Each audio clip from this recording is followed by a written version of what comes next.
This is my Steibel Eltron Tempera 24 plus unit. This had installed since 2014, since the beginning of 2025.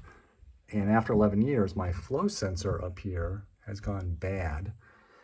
I was having problems with intermittent hot water running cold for a while and called Steibel Eltron. They were awesome. Talked to a guy in 2 seconds from technical services. They shipped me this new sensor for 38 bucks shipped. So the problem people have online is struggling getting this out and back in. The secret to this, I found only one video that mentioned this, there are not a lot of videos online, is this nut down here. So I'm running these bypass valves to clean out and do the descaling. But if you loosen this nut and then this little brass locking below it, and I take off I take this off so this is not hindering it, so just set to the side. And then you loosen, there's two T20 Torx, one back here, bottom right, one up here, top left. And once you've loosened those up, you can slide this up because now you've freed this up.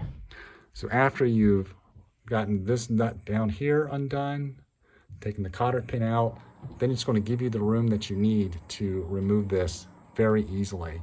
Some people talked about having to bend this pipe. I can imagine the struggle the people have gone through trying to get this sensor out and back in. Some people talked about there's the hold downs, bottom left, top left, and then in between the tanks, but I couldn't get in there with the tools I had. And I'm not sure if this would help me as much as moving this whole right unit. One other thing I'll point out is as you take off this top sensor plug up there, you could easily jar this one loose, and there's a third one up here. Make sure those are seated back properly, and there's one on the bottom right that says motor on it. Make sure that's seated, because once you pull this down, you might unseat that connection as well and cause you a problem. But if you do this and loosen this up, and this is going to loosen to the right, this is so easy to take out. And I can't imagine how much I would have struggled if I didn't loosen this up and move the right side to give myself that space. So hopefully that's helped someone in the future.